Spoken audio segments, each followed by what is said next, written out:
રાજકોટમાંથી પાટીદાર યુવાનને લઈ મોટા સમાચાર। રાજકોટમાં પાટીદાર યુવાને હાલમાં 4000 રૂપિયા ઉછીના આપેલા હતા। હાલ માગતા મળ્યું મોત।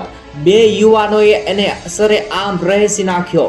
અમીન માર્ગ પર બુધવારના રોજ સાંજના સમયે હાર્દિકસિંહ જાડેજા તેમજ દીપ લાખિયા નામનો શખ્સ દ્વારા મૌલિક કાકડિયા નામના યુવાનને છરીના ઘા ઝીકીને હત્યાનો કરવાનો પ્રયાસ કરવામાં આવ્યો છે। અંકિત પોપટ રાજકોટ શહેરમાં 2 દિવસ પૂર્વે માત્ર 4000 રૂપિયાની ઉઘરાણી મામલે યુવાનની હત્યાનો પ્રયાસ કરવામાં આવ્યો। આ યુવાને સારવાર દરમિયાન દમતોડ હવે હત્યાના પ્રયાસની ઘટના હત્યાના પલટાઈ ગઈ છે।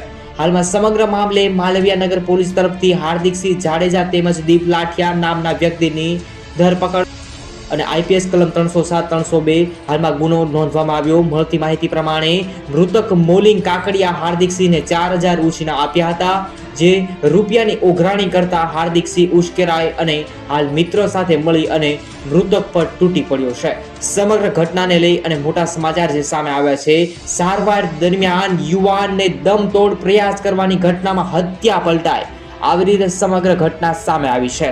રાજકોટમાંથી મોટા સમાચાર। આવી રીતે રાજકોટના તેમજ અવારનવાર આખા ગુજરાતના તમામ સમાચાર સૌથી પહેલા તમારા મોબાઈલમાં જોવા જેડી ન્યૂઝ ચેનલને લાલ કલરનું સબસ્ક્રાઇબ બટન દબાવી સબસ્ક્રાઇબ કરો। ધન્યવાદ। જય હિન્દ, વંદે માતરમ।